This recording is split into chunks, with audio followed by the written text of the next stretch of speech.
Bu Paimah, sosok misterius pemilik lapak soto, tak pernah tampak jelas. Namun diduga telah dikubur hidup-hidup bertahun-tahun lalu. Malam pertama Laras tiba di desa Cemorokandan. Hujan turun rintik-rintik. Jalanan sepi, hanya diterangi lampu minyak yang menggantung dari bilik kayu tua. Kabut menggulung seperti napas raksasa dari perut bumi. Motor Reza melambat saat mereka melewati jalan kecil dekat pasar tua. "Kamu lihat gak?" bisik Reza. "Apa?" "Lapak itu. Itu soto Bu Paimah. Gak pernah tutup. Gak pernah ada yang lihat siapa yang masak." Laras menoleh. Di bawah pohon asam besar yang terlihat seperti bayangan setan di bawah cahaya samar, berdiri sebuah lapak kecil. Meja reot, lentera tua menyala temaram, satu mangkuk soto panas mengepul. Tak ada penjual, tak ada suara, tapi wangi kuah kaldu menyengat hidung menggoda, namun menyimpan bau amis samar yang tak lazim. Reza menahan tangan Laras saat ia hendak mendekat. "Jangan sembarangan. Ini bukan soto biasa. Ini buat yang lapar, tapi bukan lapar perut." "Maksudmu?" "Dulu ada pendatang yang makan di situ. 3 hari kemudian, dia ditemukan di pematang sawah, matanya melotot, perutnya robek. Tapi yang aneh, organ dalamnya diganti sama tulang ayam." Laras menertawakan cerita itu. "Ini cuma mitos kampung, cocok buat isi blog mistis. Tapi, aku mau verifikasi. Cerita yang beredar di Cemorokandan mengisahkan tentang Bu Paimah, janda tua yang membuka warung soto di tahun 1980-an. Soto buatannya dikenal gurih dan murah. Tapi suatu malam, ada tetangga yang mendapati bau busuk menusuk dari dapur rumahnya. Ketika warga menggeledah, mereka menemukan lubang besar berisi tulang belulang manusia di bawah tungku sotonya. Warga marah. Mereka menyerit Bu Paimah ke pematang belakang desa, menggali lubang, dan menguburnya hidup-hidup. Tapi sebelum tanah menutup wajahnya, Bu Paimah berteriak, "Aku akan tetap melayani.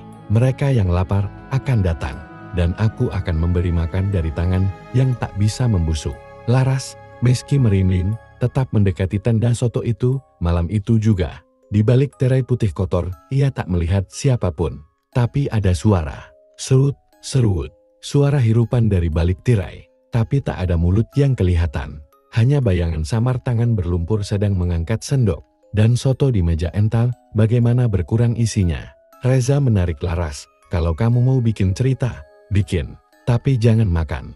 Sekali kamu makan, kamu jadi bagian dari mereka." "Mereka siapa?" tanya Laras. "Mereka yang hilang, tapi tak bisa pergi." Kembali di rumah Reza malam itu, Laras mencatat semuanya. Tapi matanya terus terpaku pada jari-jarinya.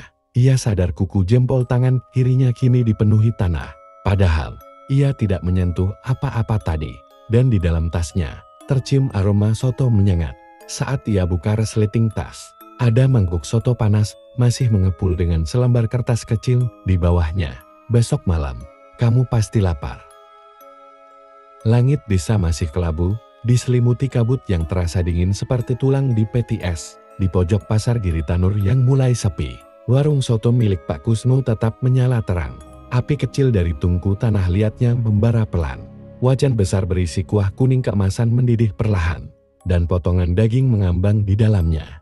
Tetapi malam itu, aromanya sedikit berbeda. Bukan lagi gurih dan menggoda, tapi amis, seperti darah kering di batu panas. Siti, seorang wanita muda yang tinggal tidak jauh dari pasar, terbangun karena suara yang tidak biasa. Suara cekikikan dari dalam warung Pak Kusno. Suara itu seperti tawa anak kecil, lalu berubah menjadi isakan tangis yang parau. Ia melirik jam, pukul 2.15 menit, dengan penasaran bercampur khawatir. Ia mengenakan jaket dan melangkah pelan keluar rumah. Dari kejauhan, Siti melihat warung soto itu.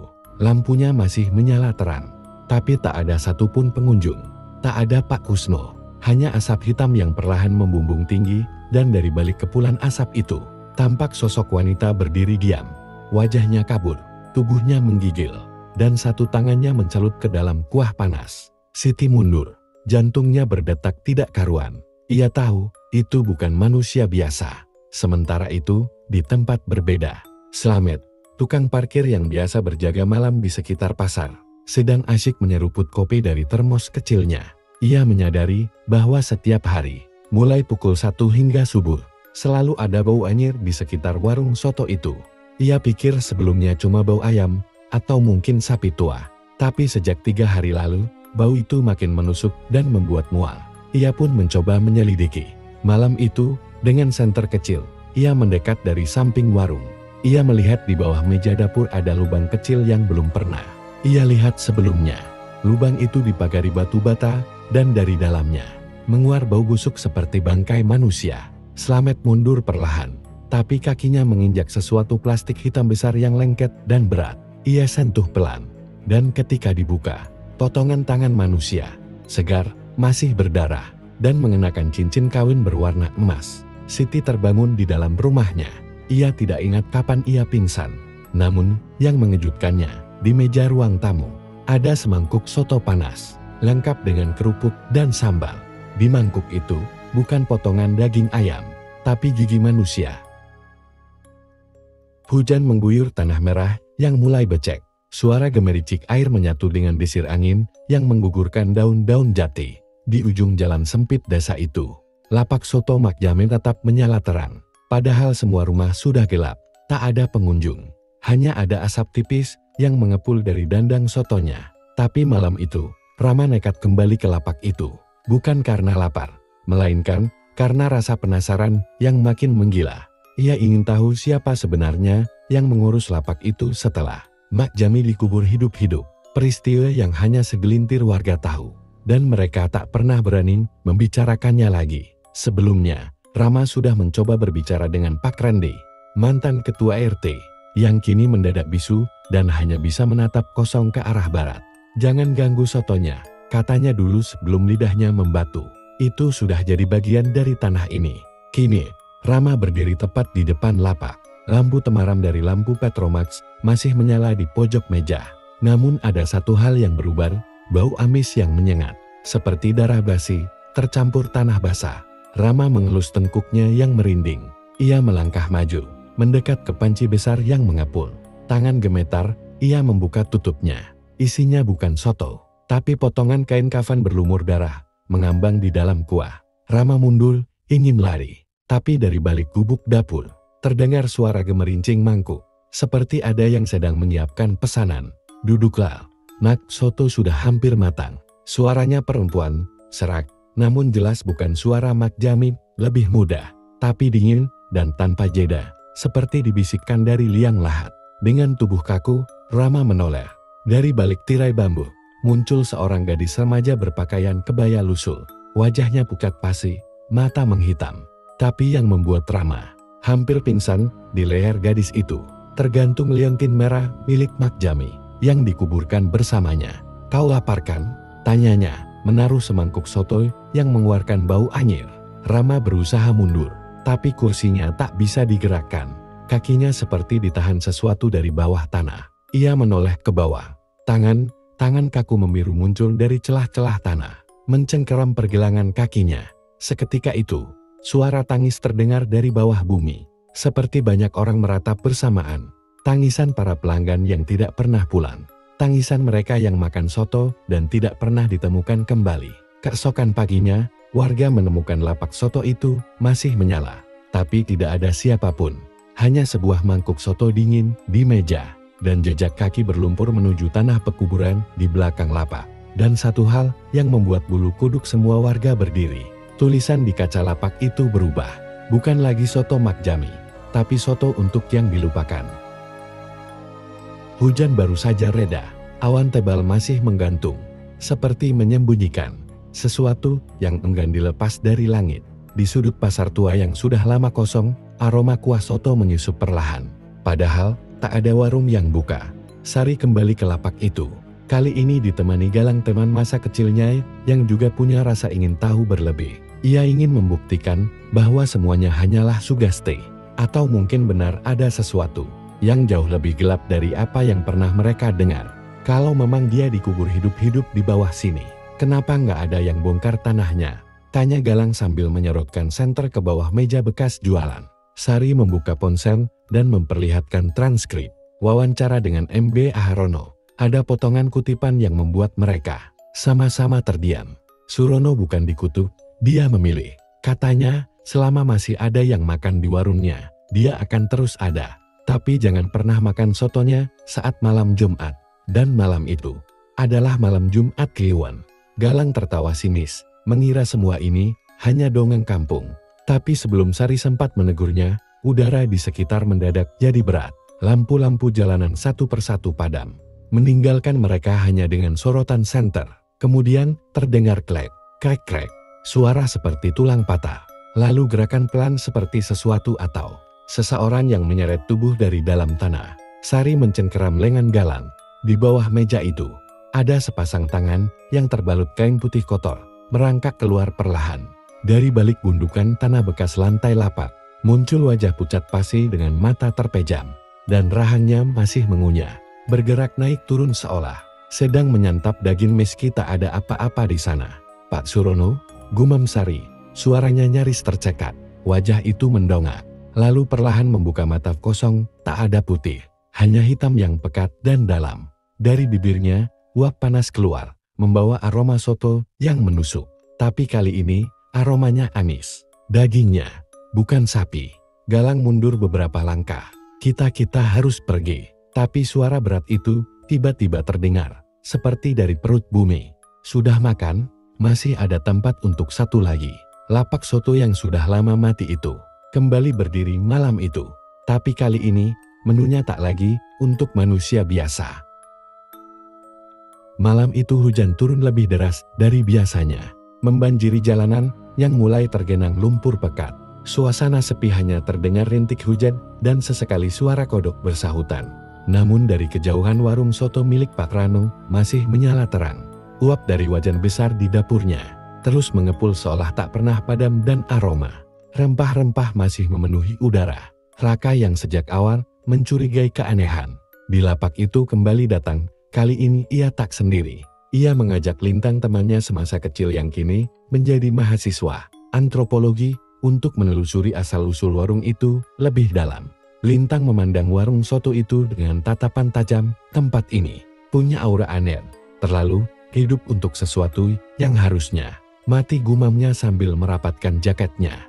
Mereka menunggu hingga warung sepi lalu diam-diam mengendap ke belakang. Di balik gubuk penyimpanan kayu bakar mereka menemukan pintu kecil berkarat yang tersembunyi di bawah lantai papan. Raka mengangkat papan itu, perlahan hawa dingin dan bau busuk menyeruak tajam ke hidung. Tangga kayu menurun curam ke dalam tanah, menuju ruang bawah tanah yang tak pernah diketahui orang. "Ini seperti ruang penyimpanan?" tanya Lintang lirih sambil menyalakan senter. Namun, yang mereka temukan jauh dari sekadar ruang penyimpanan.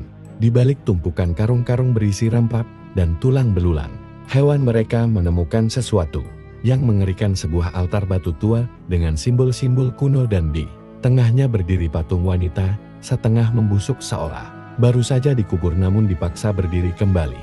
"Ite udot itu patung Nyai Ranu," bisik Rakan.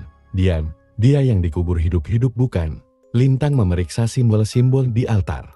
"Bukan patung, itu tubuhnya. Dia dimumifikasi, disimpan dalam ritual kuno, dihidupkan kembali melalui persembahan." Mereka dikejutkan oleh bunyi langkah dari atas. Seseorang membuka pintu lantai. Suara berat dan dalam terdengar, "Kalian terlalu dalam mencampuri." Dari balik pintu muncul sosok Pak Ranu. Wajahnya kini tampak lebih tua, pucat dan mata marah menyala. Tapi yang membuat mereka bergidik ngeri, tubuh Pak Ranu mulai meneteskan cairan hitam dari pori-porinya. Ia bukan lagi manusia. Lapak ini tak pernah tutup, karena Nyai Ranu harus terus diberi makan. Raka dan Lintang mundur perlahan, namun kaki mereka terperosok lantai tanah di ruang bawah itu mulai bergerak seperti mengisap mereka ke dalam. Tulang-tulang di sekitar altar bergoyang membentuk semacam lingkaran pelindung. Aroma soto mendadak menguar, kali ini bercampur bau darah dan daging busuk. Lintang berteriak, "Kita harus memutus ritus ini." Dia masih bergantung pada soto, pada daging yang disajikan. Namun sebelum mereka sempat melangkah lebih jauh, sosok lain muncul dari balik kegelapan. Seorang perempuan tua mengenakan kebaya putih dengan mata yang meneteskan darah. "Nyai Ranu." Tangannya terulur gemetar, namun mematikan. Tak seorang pun keluar yang telah melihat rahasiaku. Lampu di dapur atas padam serampak, dan malam pun benar-benar dimulai. Setelah kejadian mengejutkan di malam sebelumnya, warga desa kembali resah. Desas-desus terus bergulir dari mulut ke mulut. Mereka yakin sesuatu yang jahat telah bangkit bersama. Aroma soto yang terus menguar dari lapak tua itu namun tak satu pun berani mendekat lagi, kecuali satu orang Pak Karta, mantan penggali kubur yang pernah dikucilkan karena dianggap terlalu banyak tahu. Pak Karta, mantan penggali kubur, berusia sekitar 60-an, dikenal menyendiri dan suka berbicara sendiri. Diam-diam dia menyimpan catatan kematian warga Tirangwesi. Joko, anak muda yang pernah diselamatkan oleh Pak Karta dari sumur tua. Kini dia mempercayai intuisi orang tua itu lebih dari siapapun. Mbak Turi, warga yang terakhir melihat Bu Reni, istri Pak Sutris, sebelum menghilang. Sore itu, Pak Karta datang ke lapak soto yang masih tetap buka seperti biasa. Ia berdiri lama menatap gerobak tua yang sudah penuh lumut dan kain berdebu yang bergoyang pelan, seolah ada angin dari dunia lain yang membelainya. Tiba-tiba, dia menggali sedikit tanah di samping lapak dan menemukan kain kafan robek berisi segumpal rambut. Ini bukan rambut biasa, gumamnya. Ini rambut Bu Reni. Joko yang diam-diam mengikutinya dari belakang, terkejut melihat Pak Karta mencium tanah dengan mata terpejam. Tolong dengarkan, Jo, tanah ini berbicara. Ada yang masih hidup di bawah sana, kata Pak Karta lirih. Tapi Joko hanya bisa menelan ludah. Ia tak sanggup menjawab. Malamnya, suara tangisan samar terdengar dari lapak. Bukan hanya oleh Pak Karta, tetapi juga oleh warga sekitar yang nekat mendekat. Salah satu dari mereka Mbak Turi mengaku mendengar suara memanggil namanya dengan nada gemetar. Turi ye, tolong aku. Gelap sekali di sini ye. Warga mulai curiga, namun enggan mempercayai apa yang terjadi. Seorang dukun desa, Kirano, memperingatkan, lapak itu bukan sekadar tempat dagang. Itu penanda batas. Dulu, tempat itu adalah tanah larangan. Dan kini telah dibuka kembali oleh keserakahan. Pak Karta menolak peringatan. Kirano, ia bersikeras bahwa satu-satunya cara menghentikan semua ini adalah membongkar kembali kubur Pak Sutris. Meskipun secara hukum itu dilarang. Malam hari, diiringi hujan rintik, Pak Karta dan Joko menggali kuburan Pak Sutris diam-diam. Tapi saat sekop mereka mengenai peti kayu, suara berat terdengar dari balik peti. Kenapa kalian ganggu aku lagi? Tubuh Joko langsung terpental dan tanah menggulung kembali menutup lian. Pak Karta terdiam, lalu menoleh ke arah gerobak soto yang masih menyala lampunya. Di balik tirai lusuk itu, bayangan Pak Sutris berdiri diam, dengan mata kosong dan darah mengalir dari sela bibirnya, menunjukkan bahwa sesuatu yang lebih besar sedang bangkit. Lapak soto itu bukan hanya menyimpan arwah, tetapi menjadi pintu gerbang dari sesuatu yang telah dikunci ratusan tahun lalu. Dan kini, segel itu mulai terbuka. Malam keempat sejak suara-suara dari arah lapak soto mulai terdengar lagi. Kini warga sudah terlalu takut untuk mendekat. Bahkan Pak Lurah pun mengunci diri di rumahnya. Tapi tidak dengan Seno. Seno, pemuda yang kehilangan kakaknya setelah memakan soto dari lapak terkutuk itu, masih menyimpan dendam. Ia yakin ada sesuatu yang belum tuntas. Sesuatu yang mengikat lapak itu dengan dunia orang mati. Dan malam ini, ia berniat mengungkapnya. Seno membawa senter, satu botol minyak kelapa, dan sebuah belati pusaka warisan kakeknya seorang dukun pengusir roh zaman dulu. Lapak itu terlihat biasa dari kejauhan, bahkan lebih bersih dari biasanya. Namun begitu mendekat bau amis yang aneh, seperti darah basi dan daging busuk segera menyergap hidungnya. Lentera di pojokan lapak menyala meski tak ada yang menyalakan. Seno masuk dengan hati-hati. Uap dari kuali besar di atas tungku perlahan mengapul. Ia membuka penutupnya. Ya Tuhan, di dalam kuali itu bukan soto, tapi potongan rambut panjang, gigi, dan kulit manusia mengambang dalam cairan kental kehitaman. Seno muntah seketika. Dari arah dapur, terdengar suara langkah. Menyeret, kau, belum bayar hutang rasa. Sosok pemilik lapak Mbah Kirno muncul. Tubuhnya separuh hancur mata, kosong kulit membusuk dan giginya masih menggigit sesuatu. Tapi anehnya ia tidak menyerang. Ia hanya duduk di kursi lapak seperti biasa, menyendok cairan dari kuali dan menuangkannya ke mangkuk. Seno bergetar, tapi ia mengingat kata-kata neneknya, jika roh dikubur tanpa restu, dia akan jadi penjaga dunia di antara. Kalau kau ingin istirahat, beritahu di mana kau dikubur. Mbah Kirno menunjuk ke bawah lapak, lalu mendesis, mereka menguburku hidup-hidup, agar rahasiaku tak terbongkar. Tiba-tiba tanah di bawah lapak bergetar, uap dari tungku menghitam, lampu padam.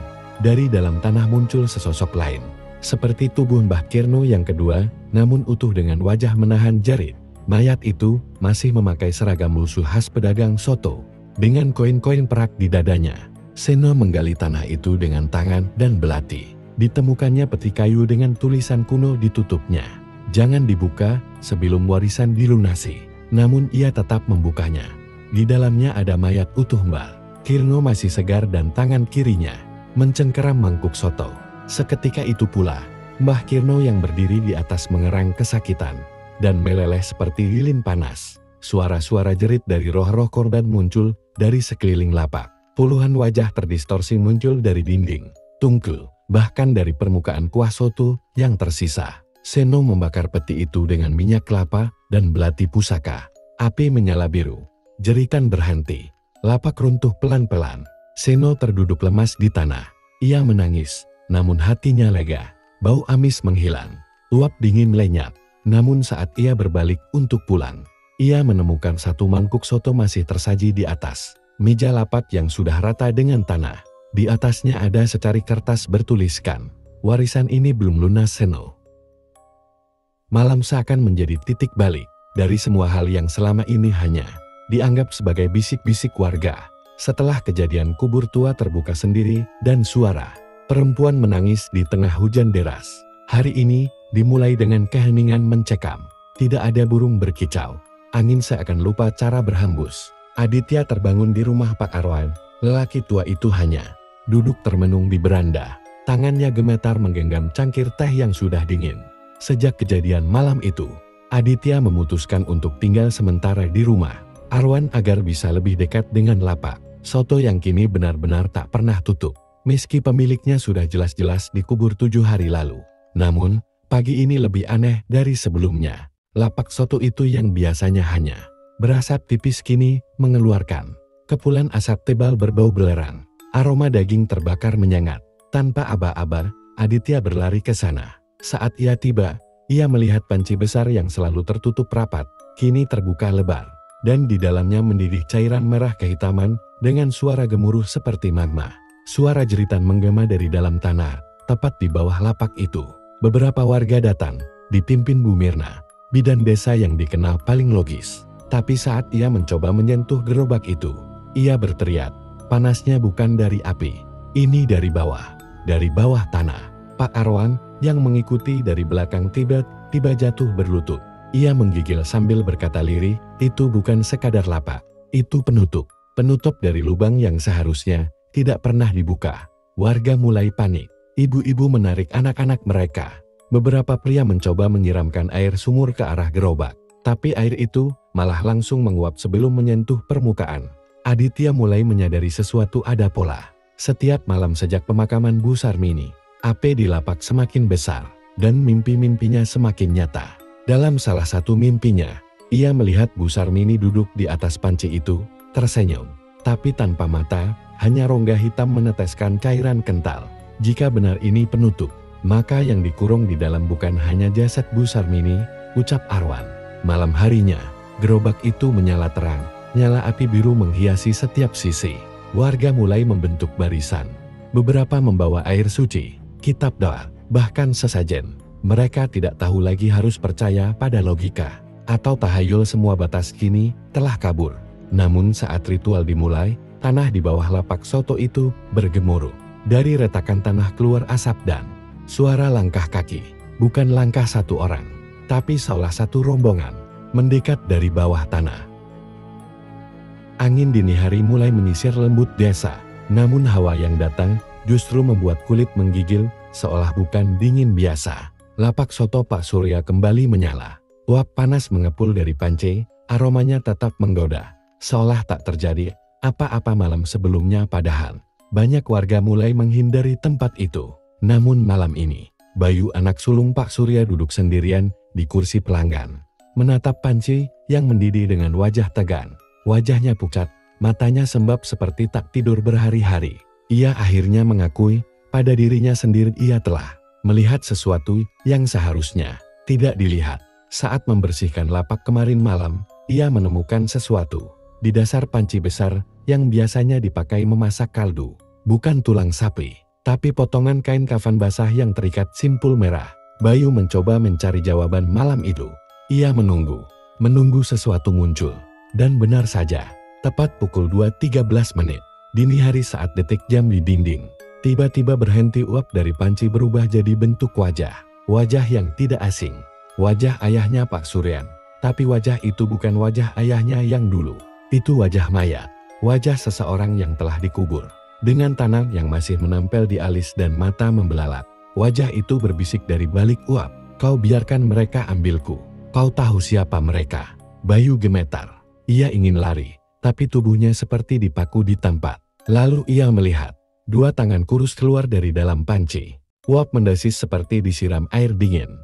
Tangan itu meraih pinggiran panci, seolah mencoba keluar. Bayu berteriak sekuat tenaga, namun suara seolah tenggelam dalam malam. Ia mencoba memejamkan mata, berharap ini mimpi. Ketika ia membuka mata kembali, semua hilang. Panci mendidih seperti biasa. Tak ada uap berbentuk wajah. Tak ada tangan kurus. Hanya aroma soto. Tapi ia tahu, apa yang dilihatnya bukan hayalan. Kain kafan yang semalam ia simpan di saku, masih basah dan terikat simpul merah. Dan kini, ada noda darah di ujungnya. Di kejauhan, dari pohon beringin yang menghadap lapak soto, terdengar suara ketawa pelan. Suara perempuan. Bayu menoleh. Sosok berselendang hitam berdiri diam di bawah pohon. Wajahnya tak terlihat jelas, tapi dia melambai ke arah Bayu. Hujan mengguyur desa tanpa henti. Gemuruh petir menggetarkan genteng rumah-rumah warga. Namun seperti biasa, lapak soto tua di dekat pertigaan pasar tetap menyala terang dengan nyala lampu Petromax yang bergoyang diterpa angin. Kuah soto dalam panci besar masih mendidih, mengeluarkan aroma yang khas dan hangat. Damar, kini pemilik lapak itu, setelah kepergian tragis Bu Narti, duduk termenung di kursi plastik tua. Pandangannya kosong menatap jalan. Pikirannya melayang kembali ke malam saat dia menemukan tubuh Bu Narti yang terkubur hidup-hidup di belakang warung ini. Ia masih bisa mendengar suara desah nafas tertahan, kuku yang mencakar-cakar tanah. Dan sejak malam itu, Damar tidak pernah menutup lapak ini. Bukan karena niat mulia melanjutkan usaha, tapi karena ketakutan. Ia merasa diawasin, diintai, dia tak berani meninggalkan lapak meski satu malam saja. Jam menunjukkan pukul 1.17 menit dini hari. Tiba-tiba, suara langkah kaki terdengar mendekat, pelan dan berat, dari arah jalan basan di bawah rintik hujan.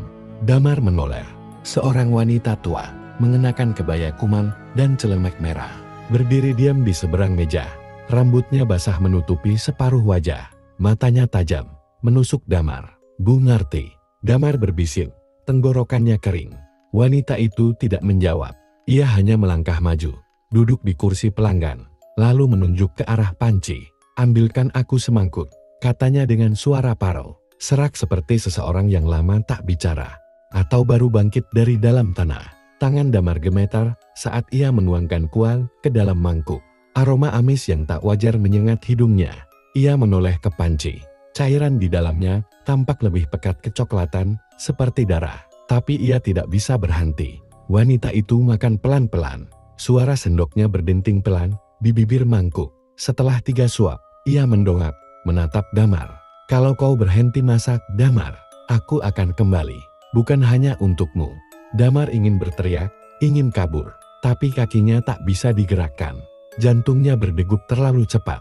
Ia jatuh terduduk. Saat Damar kembali sadar, langit mulai terang. Lapak itu sudah kosong, seolah tak ada yang datang. Tapi di kursi tempat wanita tadi duduk, ada bekas lumpur basah dan serpihan kain kebaya merah. Dan di dalam panci, dia menemukan gigi manusia. Di antara rintik hujan dan kabut yang turun perlahan dari bukit, lapak soto Bu Samina tetap menyala terang. Tidak ada yang istimewa kecuali satu hal. Malam itu, tak seorang pun warga berani keluar rumah. Namun, seseorang datang. Seorang pria muda berbaju basah kuyup. Rambutnya menempel di wajah. Berdiri di depan lapak. Wajahnya tidak terlihat. Seperti tertutup kabut. Bayangan kosong, tapi tubuhnya nyata. Bu Saminah menatapnya tajam dari balik tirai dapur. Tidak ada suara. Tidak ada tanya. Hanya suara hujan dan suara panci mendidih. Pria itu duduk perlahan di bangku kayu, membelakangi lampu, sehingga wajahnya sepenuhnya tertelan gelap. Seperti biasa, semangkuk soto disajikan. Walau tak ada satu kata pun terucap, Saminah membawa semangkuk soto ke mejanya. "Siapa kamu?" tanya Bu Saminah perlahan. Pria itu menunduk, diam, lalu dengan suara serak seperti berasal dari tenggorokan yang tak pernah digunakan, ia menjawab, "Aku yang dikubur tapi belum mati." Tubuh Bu Saminah bergetar. Kalimat itu dia dengar 20 tahun lalu dari seorang pemuda desa yang dituduh mencuri dan dikubur hidup-hidup oleh warga karena dianggap membawa sial. Tapi jasadnya tak pernah ditemukan. Bu Saminah mendekat, bola matanya gemetar. "Rifki," bisiknya. Pria itu mengangkat kepalanya perlahan. Bukan Rifki, tapi ada sesuatu dari dalam matanya. Yang kosong itu seperti kenangan yang dikubur bersama kesalahan. Seketika lampu di warung mati. Lapak soto itu diselimuti kegelapan total. Namun suara panci masih terdengar. Gelembung kuah soto dan napas berat pria itu. Saat lampu menyala kembali, bangku itu kosong. Soto tak disentuh, tapi ada bekas lumpur basah menetes dari kaki bangku menuju ke arah hutan. Saminah berdiri lemas. Matanya menatap panci yang masih mendidih. Namun dari dalamnya muncul bau tanah dan bunga kamboja. Di balik lapak itu, tanah yang dulunya ditutup oleh paving kini mulai retak. Seolah ada yang mencoba keluar dari dalamnya. Malam terakhir di desa menyambut dengan hujan deras dan petir yang menyambar tak henti. Udara begitu dingin, menusuk ke tulang. Lapak soto yang berdiri di bawah pohon beringin tua masih menyala. Meski jam menunjukkan lewat tengah malam, tak ada yang berani mendekat, kecuali satu orang, Randu. Lelaki yang beberapa hari terakhir jadi pusat perhatian warga desa. Ia bukan hanya saksi dari teror lapak soto itu, tapi juga korban yang masih hidup setelah bertemu langsung dengan sosok pemilik lapak yang dikubur hidup-hidup Pak Darto. Randu kembali malam itu bukan karena lapar. Ia kembali untuk mengakhiri segalanya. Di episode sebelumnya, Randu menemukan kenyataan bahwa Pak Darto tidak pernah mati secara utuh. Ia dikubur hidup-hidup oleh warga karena tuduhan ilmu hitam dan pesugihan. Namun, sumpah mati Pak Darto menjadi nyata selama soto ini masih dimakan. Aku belum pergi. Dan kini, sudah lebih dari 10 tahun, lapak itu tak pernah berhenti menerima pengunjung. Bahkan saat manusia pun tak datang, bau daging rebus dan kayu bakar tetap tercium. Randu melangkah perlahan ke depan lapak. Lilin-lilin di pinggir meja menyala tanpa api. Hanya cahaya samar BR kelap-kelip. Di atas meja, semangkuk soto panas mengepul, seperti sedang menunggu seseorang. "Ini yang terakhir, kan?" gumam Randu. Suara lirih menyambut dari belakang tenda plastik lapak. "Yang soto terakhir, untuk jiwa terakhir." Sosok Pak Darto muncul. Separuh wajahnya telah rusak dimakan tanah. Kulitnya mengelupas seperti kain lap tua. Namun matanya masih hidup, masih menyala seperti malam dia dikubur. "Kau tahu siapa yang akan makan soto itu, Randu?" tanyanya sambil tersenyum menyeringai. Randu menggenggam keris kecil warisan kakeknya, yang katanya bisa mengusir roh dendam. "Aku tahu, bukan aku." Tiba-tiba, semua cahaya padam. Lantai di bawah lapak terbuka. Randu tercebur ke dalam tanah berlumpur, terjebak bersama mayat-mayat para pengunjung lapak terdahulu. Dalam ruang bawah tanah, Randu menemukan jasad-jasad yang masih utuh. Mereka adalah para pelanggan soto yang menghilang bertahun-tahun lalu. Salah satu di antaranya bahkan masih memegang sendok. Dari kegelapan, suara Pak Darto bergema, "Aku hanya memberi makan mereka yang lapar akan soto dan dosa." Randu menusukkan keris ke tanah. Sambil meneriakkan doa yang diajarkan ibunya, ia menancapkan keris itu ke tulang dada dirinya sendiri. Pengorbanan agar rantai kutukan berakhir. Tiba-tiba, tanah bergetar hebat. Lapak di atas terbakar. Api biru melahap seluruh tempat. Jeritan Pak Darto terdengar, namun perlahan-lahan menghilang, tergantikan keheningan total. Warga menemukan bekas lapak soto yang sudah jadi abu. Tak ada soto, tak ada meja, hanya tanah kosong dan di tengahnya sebuah keris menancap. Randu tidak pernah ditemukan. Namun sejak malam itu, tidak ada lagi suara mangkuk beradu. Tidak ada aroma daging.